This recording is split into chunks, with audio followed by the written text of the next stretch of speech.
That's very nice. ನೀವು ಹೇಳ್ದಾಗೆ ಈಗ ತುಂಬ ಜನ ಕೋಚಿಂಗ್ ಕೊಡೋದಾದರೆ ತುಂಬ ಸಂಸ್ಥೆಗಳಿದೆ, ಅದಕ್ಕೆ ಸಾಕಷ್ಟು ದುಡ್ಡು ಕೊಟ್ಟು ಹೋಗ್ತಾರೆ, ಅದೆಲ್ಲವೂ ಕೂಡ ಇದೆ. ಬಟ್ ಒಬ್ಬ ಸ್ಟೂಡೆಂಟ್ನ ಕರಿಯರನ್ನು ಶೇಪ್ ಮಾಡೋದು ಅದು ಬಹಳ ಮುಖ್ಯವಾಗುತ್ತೆ. ಸೊ ಅರಿವು ಅಂಥ ಕೆಲಸವನ್ನು ಮಾಡ್ತಾ ಇದೆ ಅಂತ ಕೇಳ್ತಾ ಇದ್ದೀವಿ ನಾವು, ಅದ್ರ ಬಗ್ಗೆ ಹೇಳೋದು.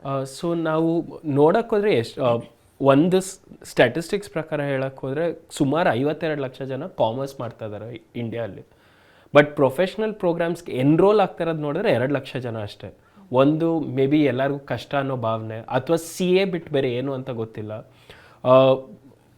ಇನ್ನೊಂದು ಕಡೆ ನೋಡೋಕೆ ಹೋದರೆ ಕೋರ್ಸ್ಗಳ ಬಗ್ಗೆ ಅರಿವಿಲ್ಲದೆ ಇರೋದು ಇನ್ನೊಂದು ಪ್ರಾಬ್ಲಮ್ ಆಗಿತ್ತು. ಸೊ ನಾವೇನು ಅಂದ್ಕೊಂಡ್ವಿ, ಹೋಗಿ ಜನರಿಗೆ ತಿಳಿಸೋಣ, ದಯವಿಟ್ಟು ಬರೀ BCom ಅಥವಾ BBA ಮಾಡಬೇಡಿ, ಅದ್ರ ಜೊತೆ ಏನೋ ಒಂದು ಮಾಡಿ ಅಂತ.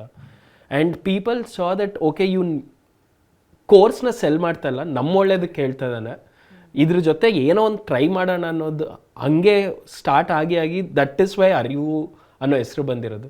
So it was more to create that awareness. We never wanted to sell or other part. ತುಂಬ ಜನ ಹೋಗಿ ಹೇಳ್ತಾರೆ CA ಬಂದಿದ ತಕ್ಷಣ CA ಆಗ್ತೀಯಾ ಏನು ಅಂತ. ಪಾಸ್ ಆಗದೆ 100ರಲ್ಲಿ ಒಬ್ಬರಾದಾಗ it's not right to sell something. Rather ದಯವಿಟ್ಟು BCom ಜೊತೆ ಏನೋ ಒಂದು ಮಾಡಿ ಅನ್ನೋದೇ ನಮ್ಮ ಉದ್ದೇಶ ಆಗಿತ್ತು ಹೇಳಲಿಕ್ಕೆ.